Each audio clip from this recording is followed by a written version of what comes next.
Bismillahirrahmanirrahim. Assalamualaikum warahmatullahi wabarakatuh. Waalaikumsalam. Kita bersyukur kepada Allah Subhanahu wa Ta'ala yang pada saat ini alhamdulillah kita berkumpul dalam rangka ikut mensukseskan program kita komunikasi arsah yang alhamdulillah pada kesempatan ini sudah mengikuti tahapan CGP dan semoga tahapan-tahapan yang dilakukan bisa selesai tuntas dan berhasil. Amin. Bapak serta stabil makbulkan kita yang ibadah Sallallahu Alaihi Wasallam tidak lupa pada Qur'annya, kepada sholatnya, dan semoga secepatnya sampai kepada kita semua. Bapak Ibu, terima kasih atas kehadirannya. Dengan semangat merdeka, Merdeka. semangat merdeka, Merdeka. merdeka mengajar, merdeka belajar. Ya, CGP tetap tuntas. Dan untuk itu saya sebagai kepala sekolah di sini memberikan fasilitas kepada rekan kita Tuan Biasa dan mengajak kepada rekan guru untuk selalu mendukung semua kegiatan yang dilaksanakan dari awal sampai akhir. Kenapa? Mungkin sekarang komunitas rekan kita yang bisa ikut melaksanakan, dan semoga Bapak Ibu yang lain ke depan bisa mengikutinya dan bisa sukses lancar dalam kegiatan CGP. Untuk selanjutnya Pak Tony mungkin nanti akan berkolaborasi dengan Bapak Ibu ya, membahas mengenai budaya positif di lingkungan SD Negeri 2 Tanjung Jaya. Dan sementara ini apa mau langsung Pak Tony yang depan? Ya, sebelum Pak Tony yang di depan, untuk kegiatan tahapan CGP kali ini di SD 2 Tanjung Jaya resmi saya buka dengan ucapan Bismillahirrahmanirrahim.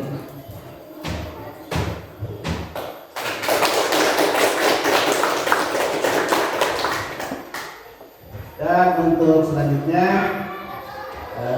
silakan Pak Tony untuk menyampaikan arahan dari program, dan selanjutnya kami insya Allah akan mengikuti dan mendukung untuk saling berbagi. Silakan.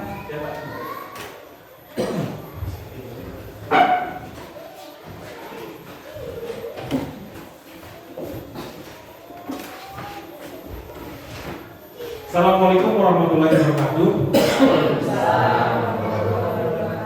Terima kasih Pak Kepala sebagai kepala sekolah di SD 2 Tanjung Jaya dan sebagai ketua Kombel di wilayah 2 yang telah membuka acara diseminasi pada kegiatan CGP menyebarkan pemahaman dan penerapan budaya positif. Hari ini saya akan memaparkan sebuah pemaparan atau pemahaman yang saya buat sebagai tugas dalam calon guru pondra, yaitu tentang budaya positif di lingkungan di wilayah 2 khususnya ke komunitas belajar, yang dimana di setiap sekolah itu budaya positif itu pasti diterapkan. Tidak hanya diterapkan di sekolah SD 2 Tanjung Jaya, ada di SD 1 Tanjung Jaya, ada di SD 4 Tanjung Jaya, di SD 3, budaya positif itu harus diterapkan. Karena kenapa? Nah, nanti saya akan paparkan, mungkin Bapak Ibu di sini nanti ada sebuah pertanyaan yang mungkin bisa dijawab oleh Bapak Ibu semuanya. Saya lanjutkan mungkin ya Bapak Ibu untuk presentasinya, siap? Ya.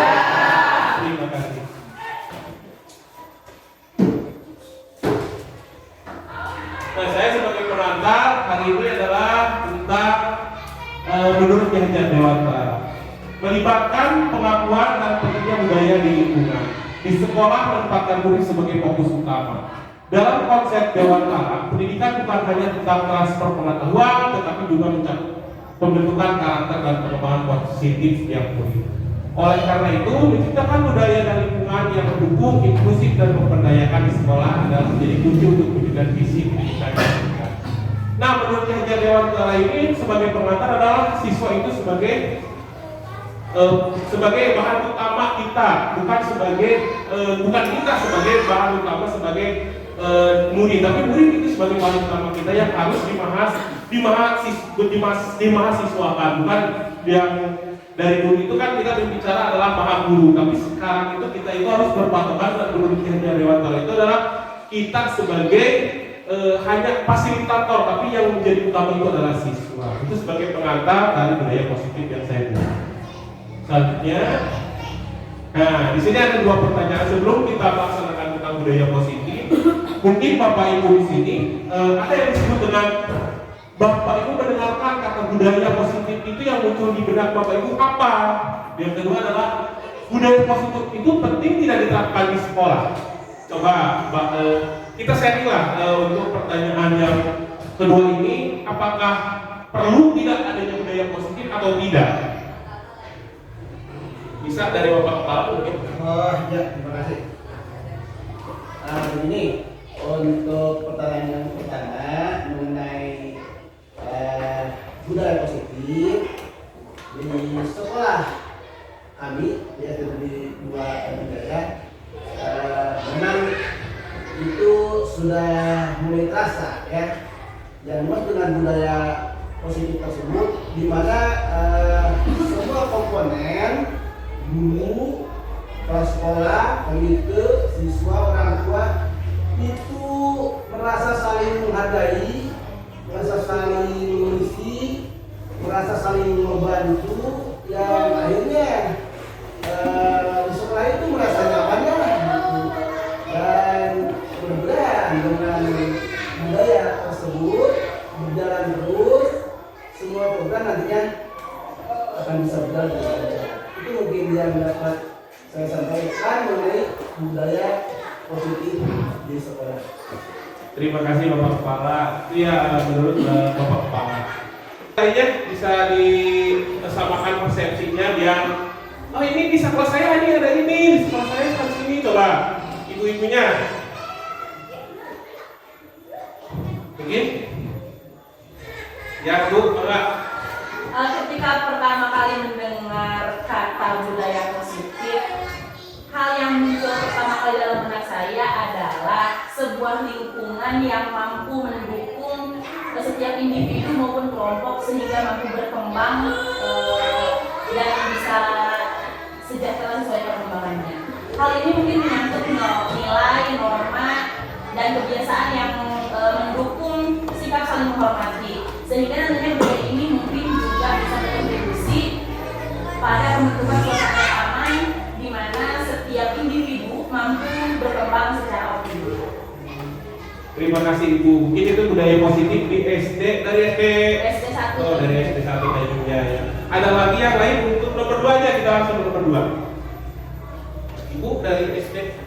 Boleh izin mungkin saya dari SD 5 ya.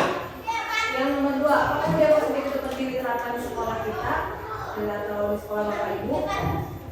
Sangat penting diterapkan. Tidak perlu yang susah atau yang harus ditekankan kepada siswa. Contohnya budaya positif yang harus selalu sering diterapkan, senyum, salam, sapa, itu pun termasuk kepada budaya positif. Mungkin tambahannya seperti itu. Terima kasih Ibu. Nah, mungkin yang pernah kita rasakan, yang tidak terasa itu budaya apa ya, budaya positif atau budaya mungkin tidak tahu namanya, tapi yang sudah sering kita lakukan di sekolah kita itu adalah untuk mendidik kepada siswa itu adalah tegur dan sapa kepada kita, kepada guru, khususnya kepada orang tua ataupun kepada kakak kelasnya yang disebut dengan kalau di sekolah SD 2 Tarunajaya itu kepada bapak ibu guru itu kan itu assalamualaikum, betul itu kan, itu yang disebut dengan budaya positif. Nah kita lanjut. Nah di sini ini kenapa ada gambar petani, sawah dan tanah serta guru sekolah dan siswa? Menurut KHD, guru itu harus sama dengan petani. Kenapa seperti itu? Ada yang bisa menjawab? Yang bisa menjawab di sini ada coklat. Bisa menjawab apa tidak?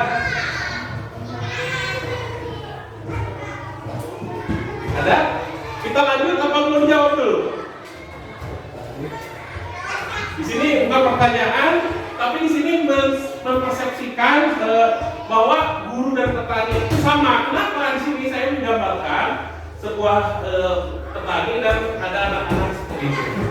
Coba ada yang bisa di sini, saya bukan mengajarkan, tapi kita sharing lah di sini sama-sama.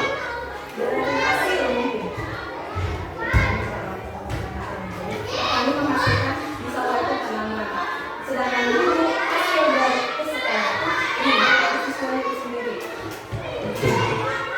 Kita lanjut aja ya. Nah, oke. Nah, ini penjelasannya. Apapun jenis tanahnya, ketika dirawat dengan baik, dipupuk, diberi air, serta diberikan tulang dan jamur yang membangun, maka tanaman akan tumbuh subur sesuai harapan kita. Demikian pula dengan peran kita sebagai guru, sekolah adalah tempat untuk tumbuh.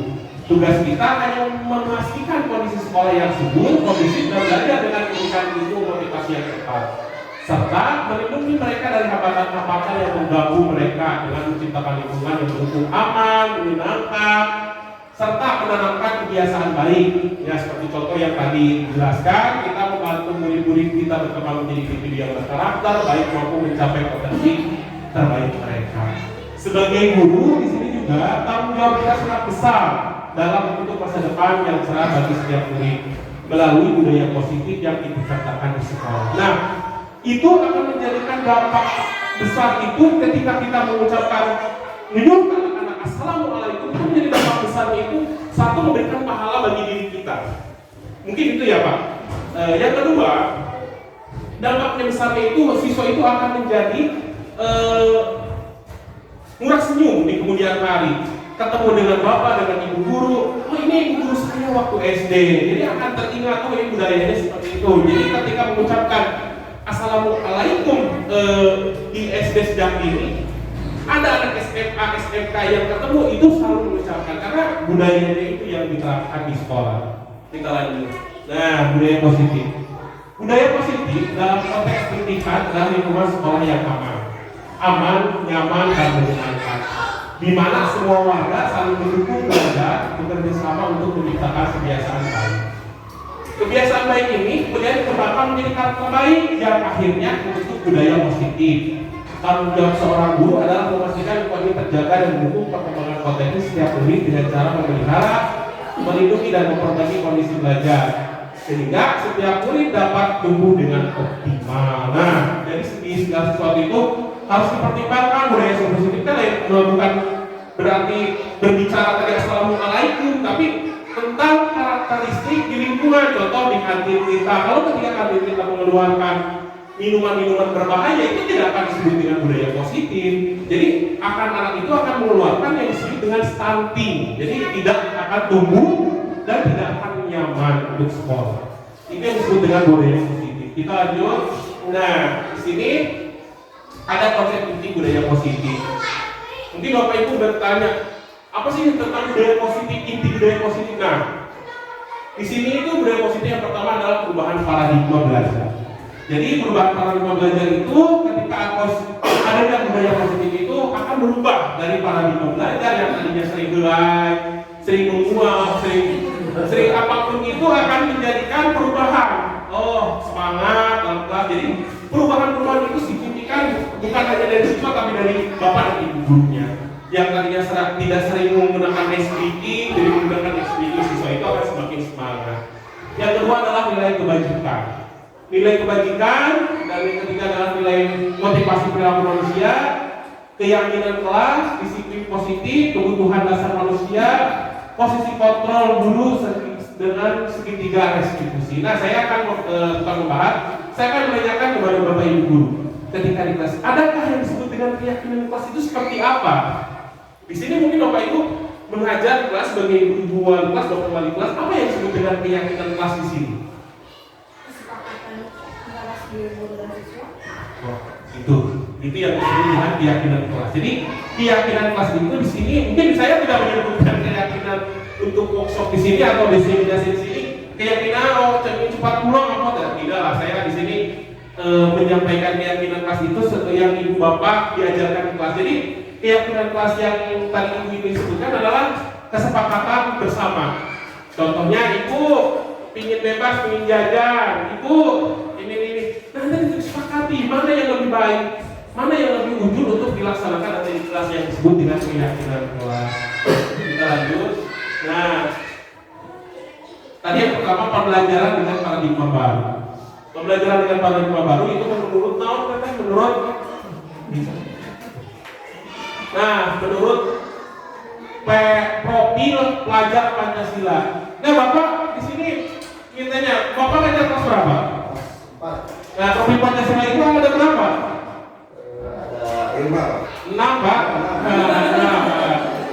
Bapak lupa satu lagi mungkin. Coba Pak, yang pertama profil pelajar Pancasila Bapak ketahui apa? Yang pertama itu bernalar kritis, Pak. Jadi anak-anak itu harus bernalar kritis. Ya. Jadi yang disebut dengan berkelompok, tapi kita itu hanya menjadi fasilitator. Mungkin seperti ini ya Pak. Oke, di sini jelaskan tentang pembelajaran dengan paradigma baru. Pembelajaran dengan paradigma baru itu merupakan pembelajaran berdasarkan prinsip pembelajaran berdiferensiasi, sehingga para peserta didik belajar sesuai dengan kebutuhan berdasarkan tahapan perkembangan sesuai dengan teori psikologi modern untuk mewujudkan profil pelajar Pancasila.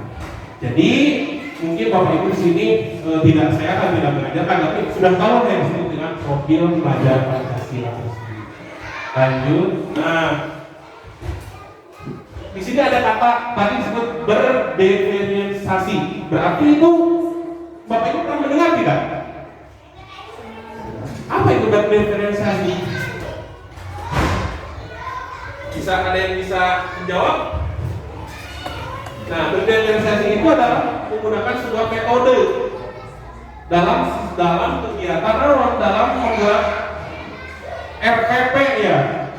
Berdiferensiasi itu adalah menyesuaikan metode pengajaran yang memenuhi kebutuhan unik masing-masing murid sehingga setiap murid mendapatkan kesempatan untuk belajar dan berkembang. Nah, jadi kegiatan berdiferensiasi itu adalah menciptakan keinginan setiap murid.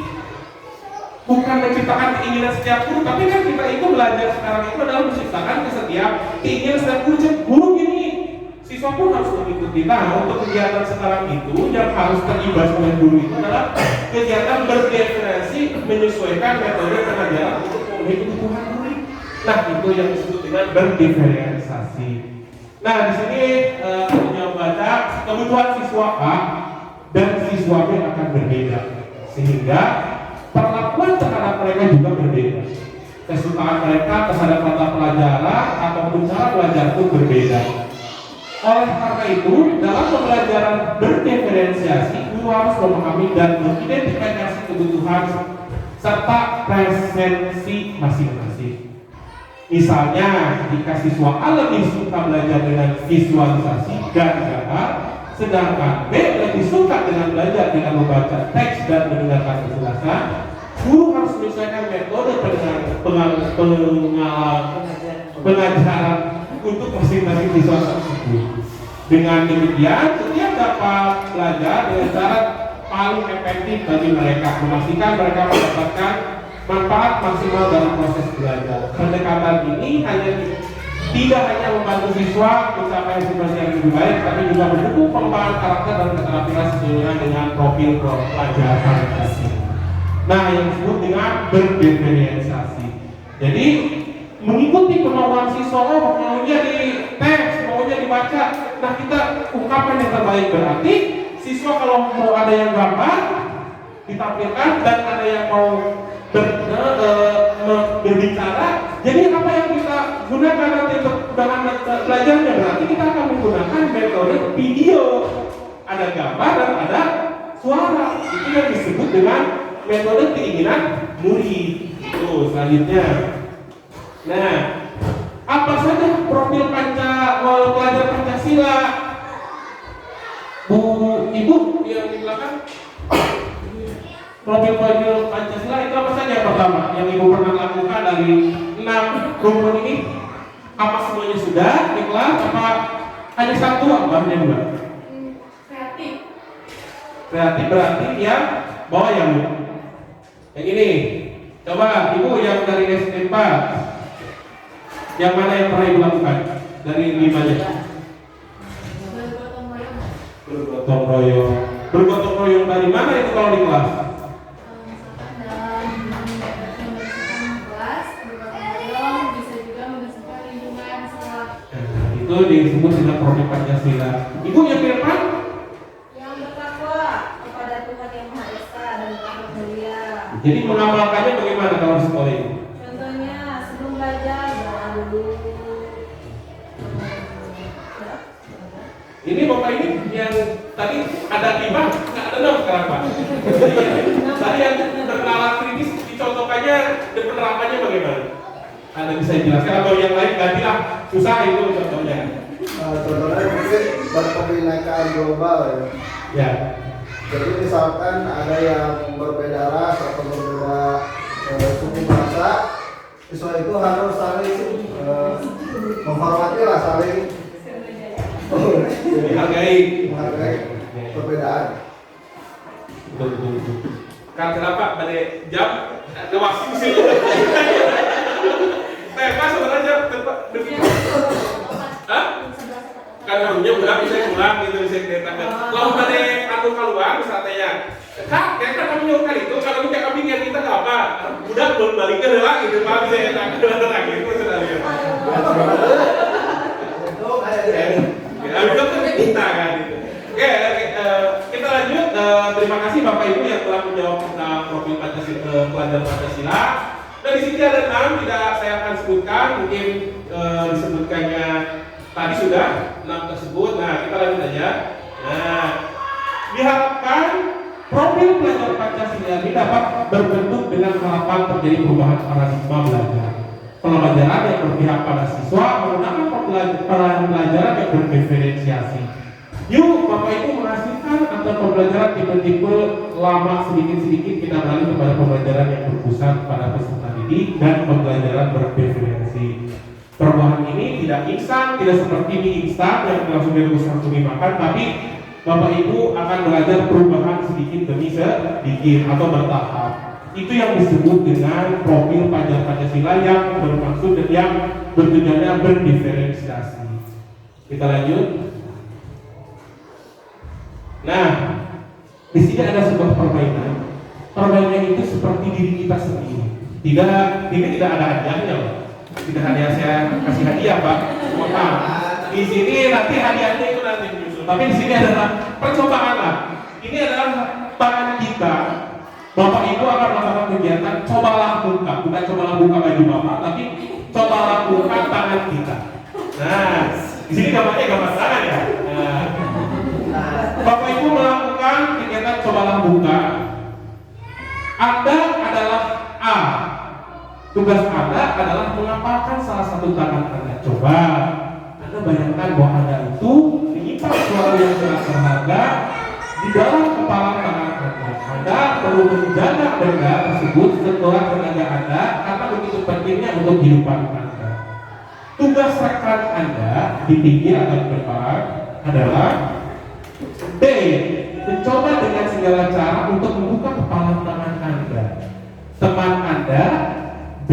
Boleh membujuk, menghardik, mengintimidasi, memukul, tidak ada yang memukul ya, memarahi, menggoda, menggelitik, bahkan menawari Anda uang agar Anda bersedia membuka kepala tangan Anda. Coba ketika kalian memiliki atau Bapak Ibu memiliki sebuah berlian di tangan Anda, apakah akan tergiur dengan uang untuk dibeli atau akan disimpan terus? Kalau saya mah akan dijual. Oh iya, betul. Oke, kita lanjut ya.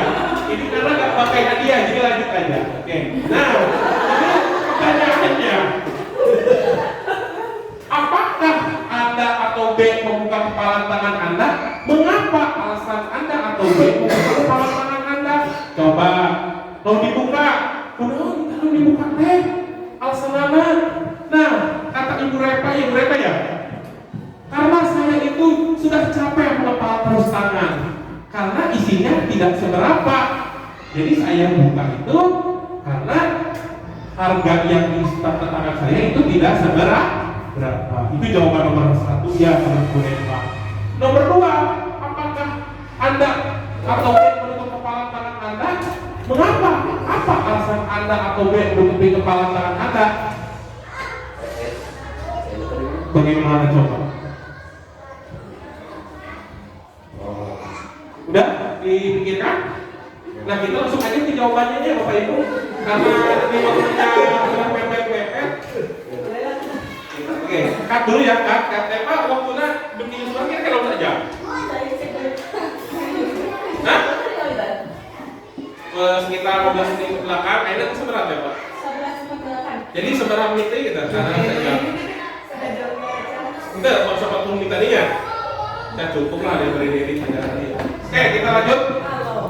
Kemungkinan jawaban kita terhadap pertanyaan pertama dan kedua bervariasi antara bersedia membuka dan ada tetap berusaha menutupi kepala tangan. Pertanyaan ketiga, siapakah yang sesungguhnya memegang kontrol, yang menutup kepala tangan atau yang berusaha dengan segala cara untuk membuka kepala tangan? Jawabannya tentu kita diri sendiri yang memegang kontrol atas kepala tangan kita. Apakah kita membuka atau menutup kepala tangan kita? Itu bergantung pada diri kita masing-masing sesuai dengan kebutuhan dasar diri kita sendiri pada saat itu. Nah, ketika kita buka, itu gimana dengan kita? Kita ulang, kita buka. Jadi intinya segala sesuatu itu dari diri kita. Nah, kita kembalikan kepada siswa itu seperti itu. Jadi di mana wali kelas, di kelas contoh di SD kelas 1, D2 sampai kelas 6, gimana kontrol kita? Kontrol kita mau jelek, siswanya ya jelek, kalau mau baik ya baik. Ya itu yang disebut dengan gimana menurut kita. Kita lanjut. Nah, miskonsepsi tentang teori kontrol. Nah, kenapa saya menggambarkan hal seperti ini? Ini gambarnya adalah gambar boneka yang diatur oleh tangan kita. Karena setiap segala narasi di sekolah itu betul kepala adalah tergantung dari bapak ibu gurunya, betul. Nah, yang disebut dengan pertama adalah ilustrasi kontrol murid. Yang kedua, ilustrasi bahwa semua perbuatan positif efektif dan bermanfaat. Yang ketiga, ilustrasi bahwa kritik dan membuat rasa bersalah mampu menguatkan karakter. Yang keempat, ilusi bahwa orang dewasa berhak memaksa. Jadi dari guru itu suka memaksa kepada siswa, tapi memaksa dalam arti hal positif itu yang terjadi. Oke, ilustrasi guru mengontrol murid. Jadi ternyata bapak ibu itu menganggap bahwa kita adalah sebagai seorang guru itu mampu mengontrol siswa, padahalnya kenyataannya kita tidak bisa. Kenapa seperti itu saya menyebutkan seperti itu tidak bisa? Karena tidak sejatinya siswa itu mampu dikontrol oleh kita semua. Dari murid 30 itu yang bisa dikontrol itu cuma 10 orang atau 5 orang. Jadi tidak semuanya untuk bisa dikontrol. Nah, misi Bapak Ibu itu untuk menyuruh siswa berbuat hal yang baik dan berubah dari hal buruk menjadi baik. Kemungkinan siswa itu menurut atau mengikuti apa yang kita perintahkan. Apakah arti kita sebagai guru untuk mengontrol perilaku murid? Tadi saya sudah jelaskan, karena ke hal yang positif. Tidak, Bapak Ibu sebenarnya tidak, walaupun yang kita lihat adalah siswa tersebut berubah perilakunya. Ini berkaitan dengan motivasi intrinsik dari diri kita sendiri.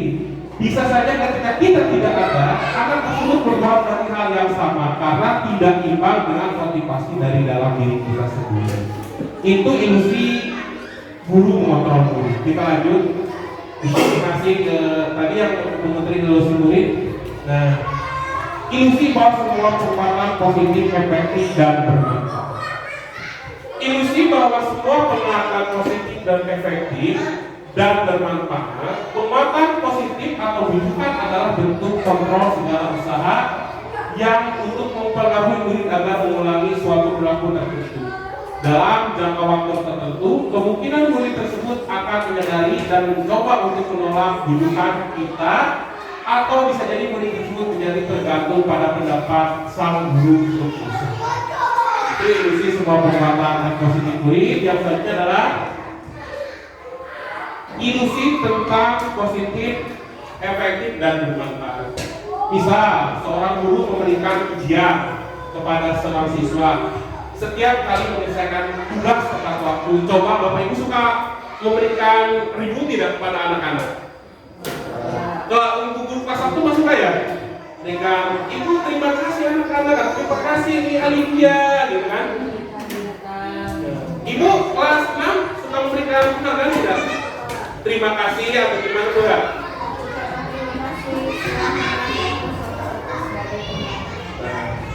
Ya, terima kasih Ibu. Awalnya ini meningkatkan motivasi siswa tersebut, namun seiringnya waktu tersebut mulai hanya menyelesaikan tugas dengan harapan mendapatkan pujian dari guru. Jika pujian tidak diberikan, siswa tidak akan termotivasi, merasa tidak dihargai. Akhirnya siswa menjadi tergantung pada pujian tersebut. Kehilangan motivasi untuk belajar dan menyelesaikan tugas karena menilai pembelajaran itu sendiri. Nah, yang tadi disebutkan memberikan pujian itu pasti akan ketergantungan, betul tidak Ibu?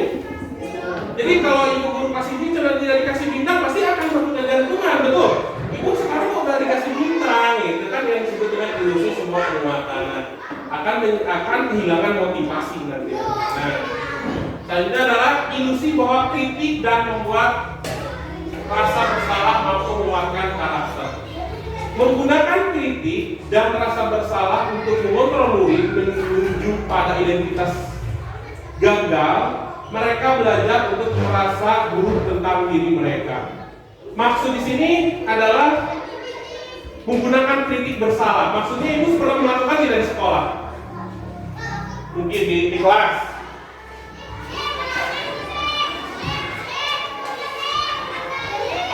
Bapak Ibu pernah melaksanakan tentang menggunakan kritik dan rasa bersalah? Mungkin Pak Agama, kritik bersalahnya ada yang bisa mengontrol murid untuk menuju pada identitas gagal. Jadi kritikan murid itu, mengkritik murid itu, kita itu, nih kamu nggak bisa nih akan menunjukkan diri murid itu ketika ini nih, tapi harus memberikan solusi kepada murid itu, bukan hanya memberikan permasalahan, tapi memberikan solusi. Ini mana nggak bisa, nah ini caranya, harus memberikan sebuah cara. Jadi siswa itu bisa gagal, bisa down, tapi bisa menaik kembali ketika kita memberikan solusi. Itu yang disebut dengan mampu menguatkan karakter. Nah, ya. Selanjutnya, ilusi kritik membuat rasa bersalah mampu menguatkan karakter.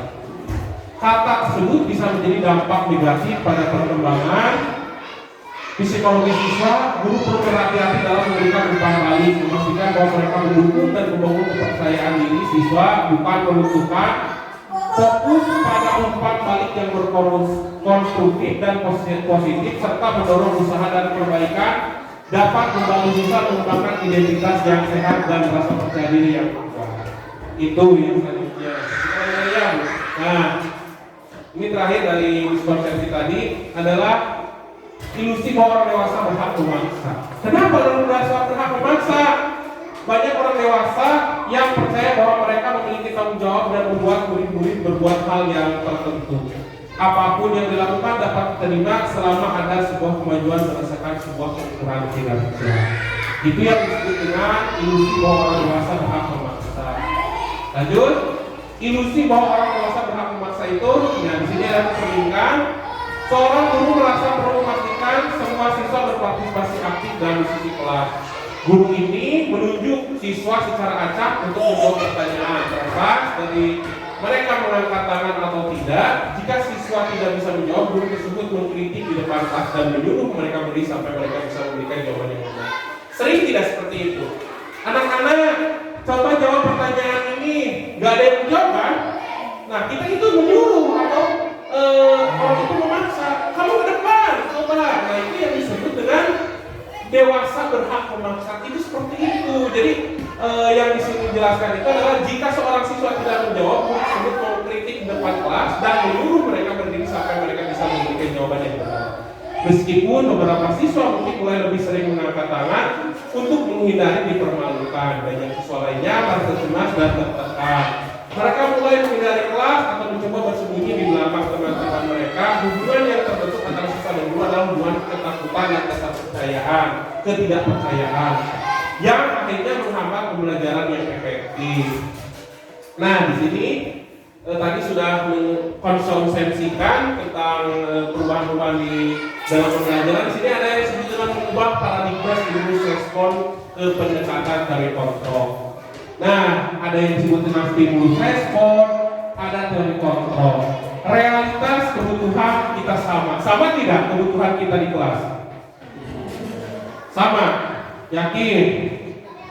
Nah, dalam teori kontrolnya itu realitasnya itu kita berbeda padahal karena tidak semuanya tadi kata saya bilang di kelas itu berbeda karakter. Ada karakternya yang disebut dengan autis, ada yang disebut dengan mungkin terlalu cerdas, ada yang memang bukan bodoh ya, kurang pemahaman. Pasti teori kontrolnya berbeda. Di sini ada teori paradigma stimulus respon ke pendekatan teori kontrol. Di sini ada beberapa.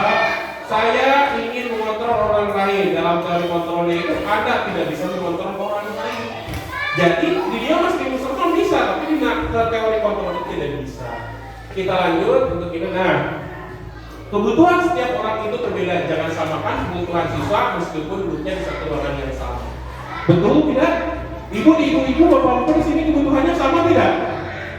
Ada yang sama, ada yang beda, betul tidak? Ibu-ibu beli beras, sama kan? Kita itu makan nasi, tapi belum tentu isinya nasinya itu apa. Bapak ini kan dengan daging ayam, ibu ini mah dengan kepala orang, gitu kan? Ibu ini mah dengan ya itu kan berbeda-beda ya seperti itu. Nah, semua memiliki gambaran berbeda. Terkadang menurut si A benar, menurut si B itu benar. Nah, itu juga pendapat kita yang kepala.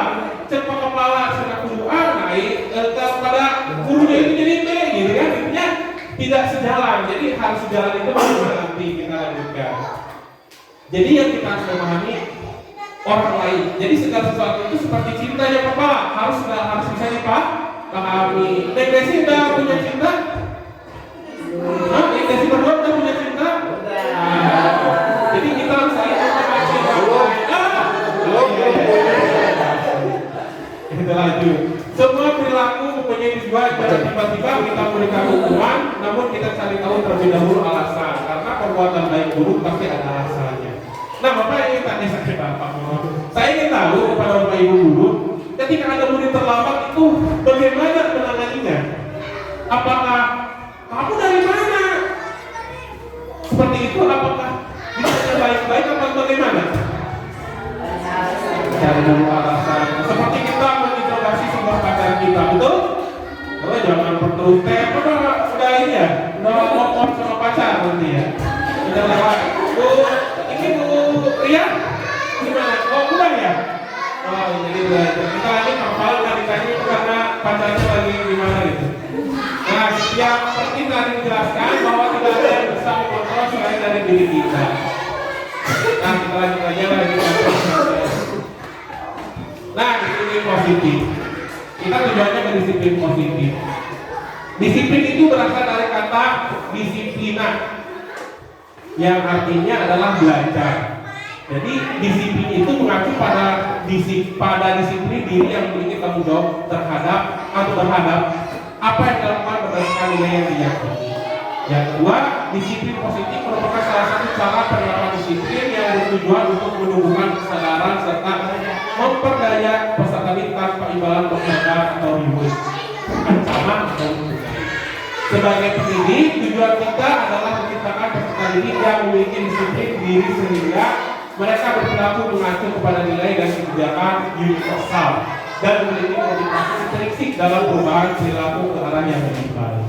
Itu yang disebut dengan disiplin positif. Kak, kenapa pilih pada yang mana lagi demikian? Teman-teman? Hah?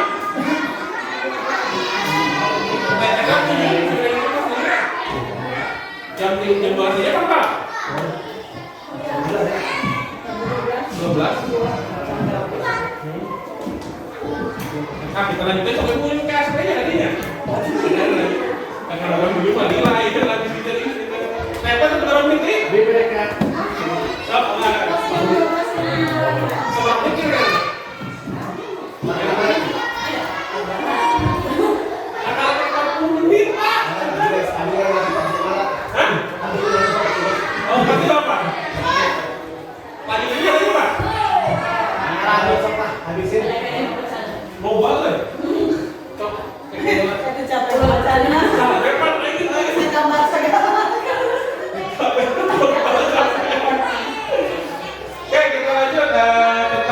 positif itu Mbak. Yang di siang punya nggak telat. Yuk siap telat. Oh di sini. Oke, kita lanjut tentang disiplin positif tadi sudah dijelaskan. Kita lanjut. Nah, ketika kita mendengar kata disiplin, seringkali kita mengaitkan dengan aturan dan ada sanksi, ada tata tertib. Mungkin Bapak Ibu di sini sering mengaitkan disiplin betul tidak kepada anak kita. Padahal, nah, disiplin positif itu yang tadi jelaskan seperti ini ya. Disiplin itu merupakan artinya adalah belajar nilai-nilai kebajikan. Nilai yang disepakati bersama lepas dari suku bangsa, agama dan bahasa maupun latar belakang. Ciri nilai kebajikan institusi atau organisasi yaitu tentang profil pelajar Pancasila atau disebut dengan yang kedua adalah IBO, Primary Years Program (PYP). Keterampilan hidup disebut dengan life skill. Apakah Bapak di ketiga ini sudah memiliki, Pak Reki? Yang mana yang dimiliki oleh Pak Reki dalam kebajikan institusi organisasi? Sudah yang ini pernah menerapkan atau yang ini atau yang ini? Atau semuanya? Wah, terima kasih. Berarti itu sudah. Jadi dalam profil Pancasila sudah menerapkan. IBO, Primary Years Program PYP adalah toleransi, rasa hormat dan integritas, sudah diterapkan di kelas maupun di lingkungan. Life skill, nah yang utama itu adalah keterampilan hidup, karena segala sesuatu itu dalam kehidupan itu harus ada yang disebut dengan life skill. Ketika kita memiliki sekolah hanya pendidikan saja, tidak ada yang disebut dengan keterampilan hidup atau life skill, itu sama saja dengan nol. Karena dalam kehidupan kita itu yang dibutuhkan itu life skill, tidak perkalian ataupun tidak perumusan yang berbelit-belit. Betul tidak Ibu? Di masyarakat kita itu menjumlahkan itu cukup dengan 1 tambah 1 dan kalian ya, betul? Tidak ada yang disebut dengan rumus-rumus yang memang dibulatkan dari otak kita sampai dengan hilir. Itu kan life skill. Oke, lanjut. Nilai kebajikan. Nah, nilai kebajikan ini merupakan payung besar dari sikap dan perilaku kita atau nilai yang merupakan fondasi kita berperilaku dengan mengaitkan nilai-nilai kebajikan yang diyakini seorang motivasi intrinsik akan terbangun sehingga menggerakkan motivasi dari dalam untuk dapat mencapai tujuan mulia yang diinginkan. Nilai yang kebajikan ini harus diyakini oleh peserta didik untuk menumbuhkan motivasi dirinya. Itu yang disebut dengan nilai kebajikan. Nah, sebelum kita melaksanakan selanjutnya ada ice breaking. Saya menyiapkan sebuah hadiah. Itu hadiahnya cukup beragam. Ada door prize duit 2 juta. Ada tongkat.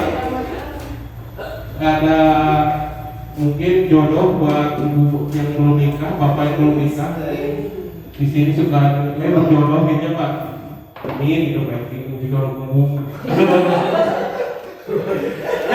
Di sini saya akan memberikan ice breaking ibu-ibu supaya lebih semangat lagi. Di sini ada hadiahnya cukup sedikit, saya tidak membeli banyak.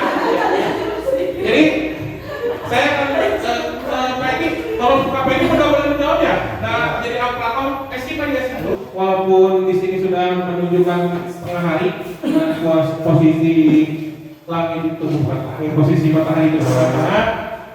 Tapi kita tidak boleh mengurangi rasa semangat kita untuk pelaksanaan kegiatan ini. Tolong Pak di slide. Nah, ice breaking itu coba perhatikan. Nah, coba ingat.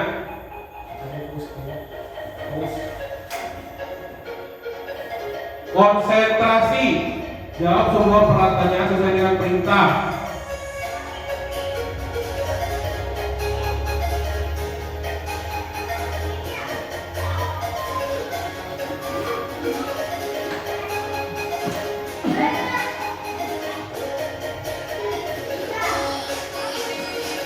Pikirkan coba. Hadiahnya 2 juta.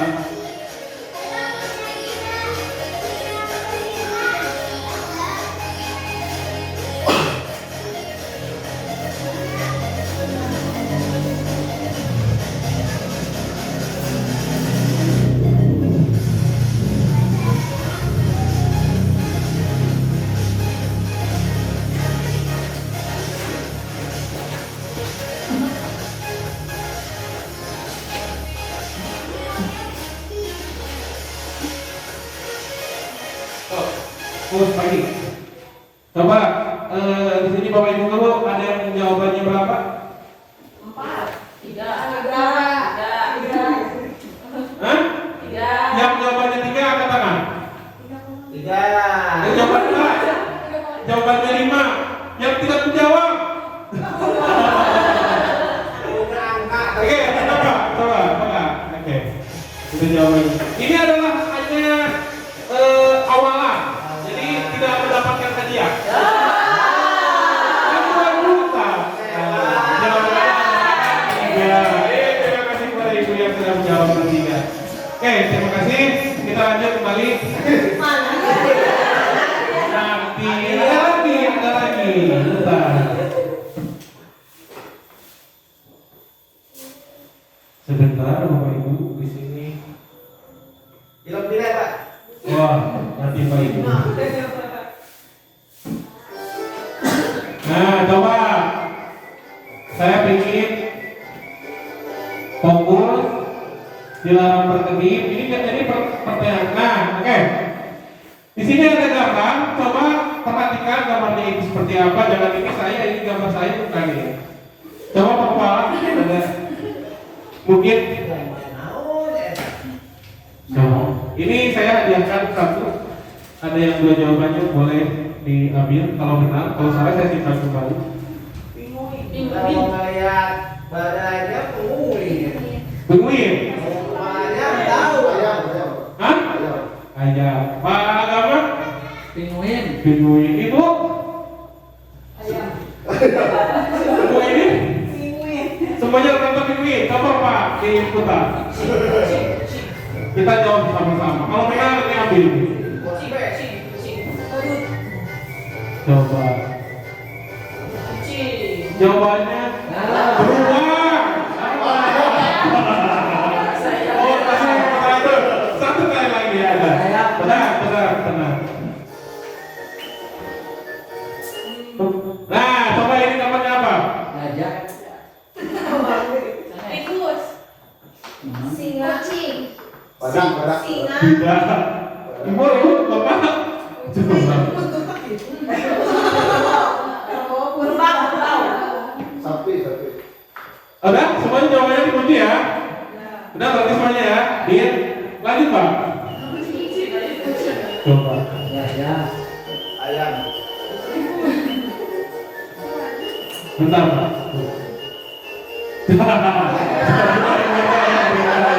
Oh, maaf. Jawab lagi ya. Itu aja satu kali lagi soal terakhir. Ada lagi nanti SPP-nya satu lagi. Coba Pak. Nanti. Bentar. Bos, coba. Ini adalah kata kunci yang memang Bapak Ibu sering gunakan di kelas pada anak-anak. Jadi jangan pernah kita itu memberikan pertanyaan kepada anak, tapi kita tidak melatih otak kita. Coba di sini ada manusia lagi bawa apa ini? Tambang ya. Coba boleh Pak. Tarik kesimpulan. Ibu. Tarik kesimpulan. Udah 2 Pak. Ini 2. Coba lanjut.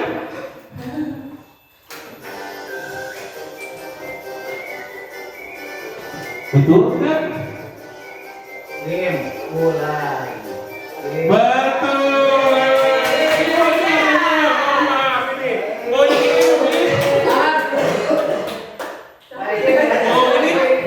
Oh ini sama aja ya, sama. Nah, ya. Oh, kepala ini mohon maaf ini nggak dapat ini maksudnya. Oke, pagi udah mati aja itu. Oke, langsung ke pembimbingnya lagi. Kita sebelum melanjutkan ada satu lagi ice breaking. Ini bisa semuanya dapat, tapi dengan posisi mungkin asal otak juga. Bumi itu bulat kan? Nah, clue-nya itu bumi itu bulat. Sedangkan kalau 10 itu 1, kalau 30 itu 1, kalau 88 itu berapa? 10 itu 1, 30 itu 1, kalau 88 itu berapa? 4. Hah? 4. Satu kali lagi. itu 2, 30 itu 1, 20 hiji itu 0, sedangkan 200 itu berapa? 200. Itu Burika lagi. Terima kasih. Mau tahu jawabannya yang bagaimana bumi itu bulat? Nah, itu diajarkan aja oleh Bapak Ibu karena waktunya terlalu lama. Jadi apa jawabannya? Tahu? Kalau 100 itu berapa? 2. Karena cluenya itu bumi itu bulat. Lanjutnya. Burika terlalu banyak di sini, masih ada yang buat saya aja.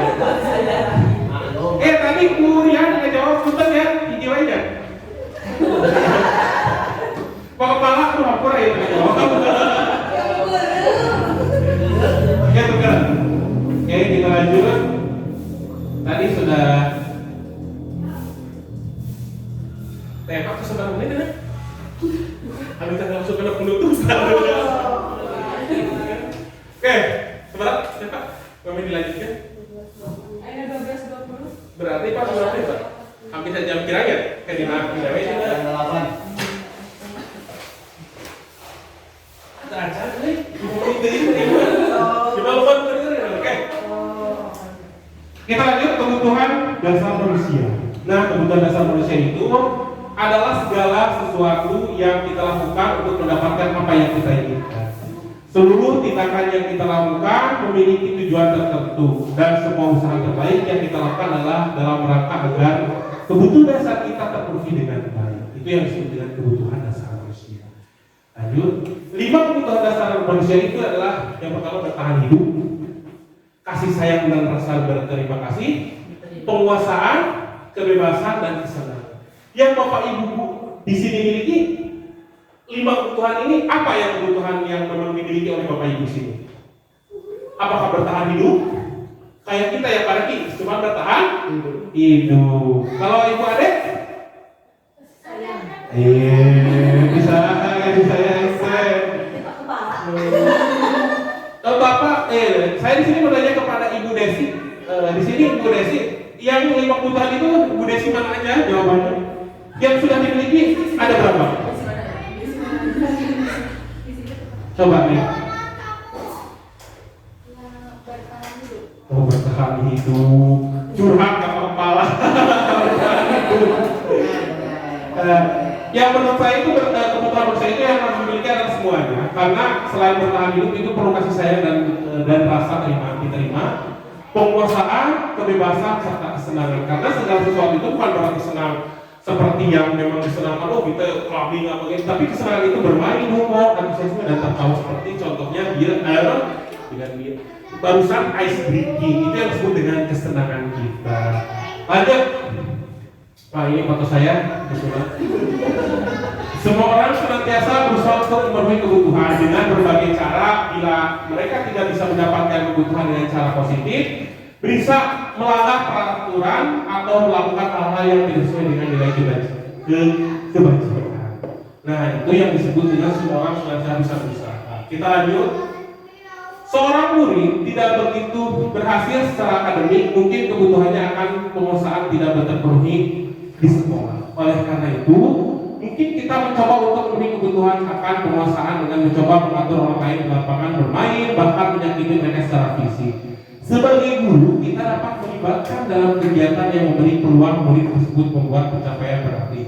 Seorang tidak merasa diterima oleh teman-temannya, kebutuhannya dan kasih sayang dan rasa diterima tidak terpenuhi. Oleh karena itu, dia mungkin akan memiliki satu teman dan memisahkan diri dari yang lainnya. Sebagai guru, kita bisa membangun hubungan yang bisa membangun kepercayaan dan keintiman dengan anak tersebut. Jadi kita raih pada siswa-siswi kita. Ketika tidak ada hal seperti itu, kebutuhan siswa itu berkurang dari kebutuhan jajan, dari kebutuhan mental kita raih supaya tidak menjadi keterbelakangan mental di kemudian hari. Itu yang saya kasih, bukan saya bersama-sama lah untuk merefleksikan hal tersebut. Nah, motivasi perilaku manusia. Di sini mungkin sangat ribet saya membuatnya lupa lingkup. Kenapa seperti itu? Karena hidup itu sangat ribet seperti benang. Iya betul, karena itu motivasi perilaku manusia itu seperti itu. Motivasi ekstrinsik. Di sini ada yang disebut dengan motivasi ekstrinsik dan intrinsik. Ekstrinsik itu berarti dari luar, intrinsik itu berarti dari dalam. Yang kedua itu adalah untuk menghindari ketidaknyamanan lingkungan. Yang kedua untuk mendapatkan imbalan dan penghargaan dari orang lain. Tadi contohnya adalah penghargaan di kelas karena kan ketergantungan itu. Motivasi intrinsik itu adalah untuk menjadi mereka yang menginginkan dan menghargai diri sendiri dengan nilai-nilai mereka yang dipercayai. Itulah motivasi perilaku manusia. Lanjut. Nah, di gambar 3 ini, ibu yang di depan yang dapat hadiahnya cuma 1. Apa yang dipikirkan? Hukuman, konsekuensi, apa restitusi? Restitusi. Kenapa restitusi itu? Memperbaiki supaya kedepannya lebih baik lagi agar mulai dapat bersosialisasi dengan Betul. Jadi harus menggunakan restitusi. Restitusi itu tidak menghukum siswa atau kita itu harus menanyakan sebuah alasan siswa tersebut. Tidak bisa itu karena apa? Keterlambatan itu karena apa? Itu yang disebut dengan restitusi. Oke, kita lanjut. Nah, di sini ada pertanyaan. Ini jawabannya tinggal 1 Pak Kepala. Mohon maaf. Tapi bikin dijawab. Siapa coba yang bisa? Apa yang tinggal banyak? Bapak. Coba yang bisa menjawab. Malam. Biasanya berapa? Salah. Nah, jawaban dari sini saya contohkan 1 aja. Lari mengelilingi lapangan basket 2 kali karena terlambat hadir di sekolah itu termasuk hukuman, disiplin, akan konsekuensi, suatu kebiasaan. Jawabannya apa coba ini? Coba. Yang pertama silakan terus di kertas kalian di kelas Bapak Ibu. Jadi yang pertama itu berarti apa? Kalau yang benar semuanya bisa kasih ambil. Kalau semuanya benar di sini berarti tidak diambil di jawabannya. Yang kedua adalah membersihkan coretan yang dibuat di meja tulis. Bersihkan coretan yang dibuatnya di meja tulis. Itu termasuk apa? Hukuman, konsekuensi, apa disiplin? Konsekuensi. Yang ketiga, murid diminta untuk push up 15 kali karena tidak menggunakan masker ke sekolah. Jadi jawabannya apa? Menggantikan kertas tugas teman yang telah dicoret itu Konsekuensi. berjemur di lapang basket pukul 12.00 siang karena mengobrol dengan teman itu termasuk apa? Kayak gitu jawab, bukan jawabannya. Betul tidak? Betul. Karena betul semua ini telah dikasih hadiah. Terima kasih Bapak Ibu. Kita lanjut ya. Mungkin beberapa menit lah. 10 menitnya Pak, bikin. Hukuman itu identitas, gagal, hukum itu adalah tidak efektif. Nah, dihukum oleh penghargaan. Saat kita berulang kali menjadikan hadiah kepada anak-anak agar berpraktek tanggung jawab atau kepada seorang murid agar mempelajari sesuatu yang baru, kepada seorang karyawan agar melakukan pekerjaan yang berkualitas. Kita sedang berasumsi mereka tidak dapat melakukannya atau mereka tidak akan memilih untuk melakukannya. Dihukum oleh penghargaan. Jadi segala sesuatu itu yang kita lakukan itu harus dengan sebuah alasan. Nah, dihukumnya itu pun harus dengan menggunakan sebuah penghargaan. Kalau menurut dari yang saya buat di sini. Lanjut. Pengaruh jangka pendek dan jangka panjang, penghargaan itu efektif jika menginginkan seseorang melakukan sesuatu yang kita inginkan dalam jangka waktu pendek. Jika kita menggunakan penghargaan lagi dan lagi, maka orang tersebut akan bergantung pada penghargaan yang diberikan, serta kehilangan motivasi dari dalam. Jika mendapatkan penghargaan untuk melakukan sesuatu yang baik, maka selain kita senantiasa berharap mendapatkan penghargaan tersebut. Kita pun menyadari tindakan baik yang kita lakukan. Itu yang disebut dengan pengaruh jangka pendek dan jangka panjang. Tentang tadi yang dihukum oleh penghargaan. Penghargaan tidak efektif lah, baca aja di sini ya. Saya nggak capek.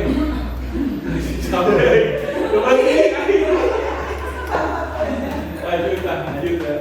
Nah, kita lanjut posisi kontrol guru. Nah, di sini saya menanya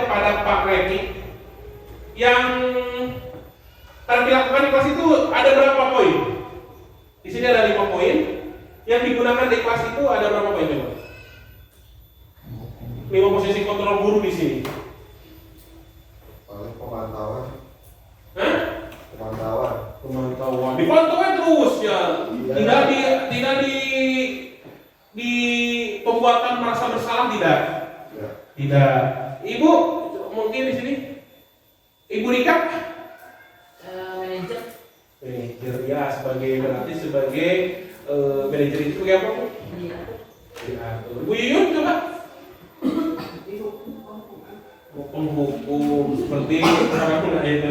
Bu Yuyun kelas 1 itu ada semuanya tidak? Teman. Sebagai teman. Nah, yang disebut dengan 5 posisi kontrol itu bisa dimiliki adalah semua ibu-ibu, bapak-bapak. Ada yang disebut dengan penghukum, ada teman, membuat merasa bersalah, manajer, pemantau. Jadi Pak Reki itu kalau pemantau tidak akan mengajar Pak Reki. Di sini pemantau aja di kelas terus gitu contohnya gitu. Ini pemantau. Nah kalau manajer itu bisa, tapi itu hanya menginstruksikan, tidak ada eksekusi. Kalau teman sebagai teman aja, tidak mengajar, tidak mengajarkan kedisiplinan. Nah kalau membuat merasa bersalah itu adalah selalu menjengkelkan guru tersebut kayaknya. Dan jadi cerita ya. Penghukuman ini selalu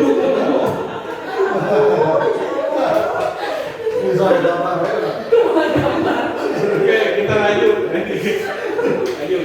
Let's go. Oke, di sini Pak Kepala mohon izin ada video mungkin sangat berarti lah bagi Bapak Ibu 5 posisi kontrol bagi guru. Nah, supaya lebih efektivitas, tolong klik Pak, biasa diklik. Iya, Pak. Nah,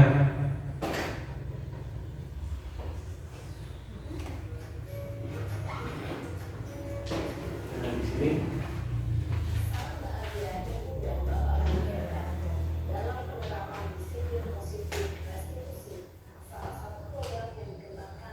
Cuma 12 menit videonya, mohon untuk didengarkan.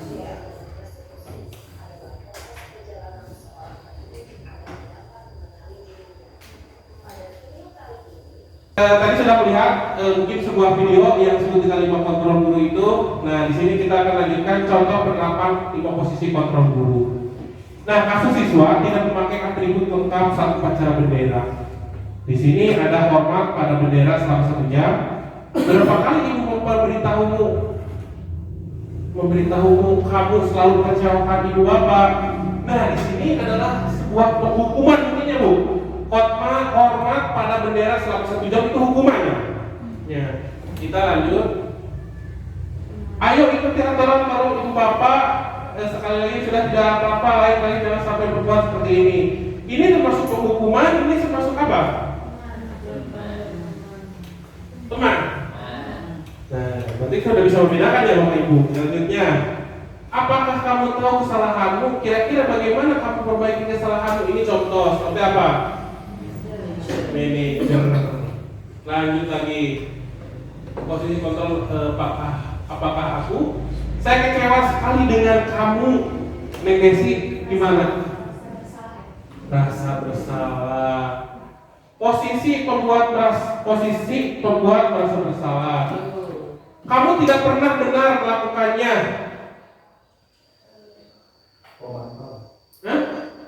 Pemantau. Posisi penghukum baik-baik. Keyakinan. Mengapa keyakinan kelas? Mengapa bukan peraturan kelas? Nah, jawabannya Bu Lia tadi dijawab. Nah, di sini jawabannya. Mengapa tidak peraturan saja? Mengapa harus keyakinan kelas? Karena kita baca. Capek. Lanjut. Pembentukan keyakinan kelas. Nah, ada 6 ya. Mohon maaf, bersifat abstrak, universal, positif sedikit, diingat dan sekolah sehingga mudah diterapkan. Sekolah warga kelas dilibatkan secara membuat keyakinan kelas. Jadi harus dilibatkan di kelas tersebut. Let's go this video. Nah, bukan berarti harus videonya lanjutnya Pak. Segitiga restitusi. Saya selalu salah menyebutnya segitiga prostitusi. Seharusnya segitiga restitusi. Mohon maaf, salah. kita lanjut. Suatu proses yang dilakukan oleh guru dapat menghasilkan menjadi murid yang bertanggung jawab. Adanya tiga restitusi. Yang pertama, menstabilkan identitas. Kedua, validasi tindakan yang salah, menanyakan keyakinan. Jadi ketika siswa ditanya itu, hei, kamu kesini, nah, gitu ya, jangan seperti itu. Jadi menanyakan kamu kenapa, walaupun ada saya tinggi, tapi kalau keyakinan menggunakan restitusi itu harus dengan nada yang lembut. Betul Pak? Betul. Nah, kita lanjut. Menstabilkan identitas. Nah, ini perkataannya. Berbuat salah itu wajar, anak-anak. Tidak ada manusia yang sempurna. Bapak ibu juga pernah melakukan itu. Nah, harus bisa bahasa itu lemes, lembut gitu. Betul Pak Gaman? Lembut ya? Ya, jangan seperti dia. Itu kan menggunakan segitiga restitusi. Yang kita gunakan itu bukan segitiga restitusi, tapi segitiga ambak restitusi gitu. Karena bergolongan, betul? Lanjut. Nah, keyakinan. Yakinkan hidup apa keyakinan kelas kita, Ananda? Nilai apa yang disepakati bersama? Apa gambaran sebuah kelas kita? Nah, itu keyakinan ditanyakan kepada anak kita. Ya ibu, saya dilarang mencontek. Nah, jadi jawabannya itu akan terbuka. Nah, penutup. Alhamdulillah sudah penutup. Saya juga sudah capek. Penutup. Karena segala sesuatu itu harus ada yang disebut dengan penutup. Penutup di sini saya akan membacakan adalah dalam penerapan program disiplin positif. Hendaknya guru memiliki standar kepribadian, profesional dan sosial yang baik, di mana guru mampu merefleksikan diri dalam posisi kontrol saat ini. Bagaimana perjalanan dirinya sebagai among atau manajer yang menentukan murid-muridnya menjadi insan yang mandiri, merdeka bertanggung jawab menurut standar nasional pendidikan. Itulah refleksi untuk hari ini, karena segala sesuatu itu harus dengan keyakinan diri kita sendiri, harus dengan motivasi diri kita. Segala perubahan itu berasal dari diri kita sendiri. Terima kasih, saya Tony Ardiansa menutup dengan acara ini.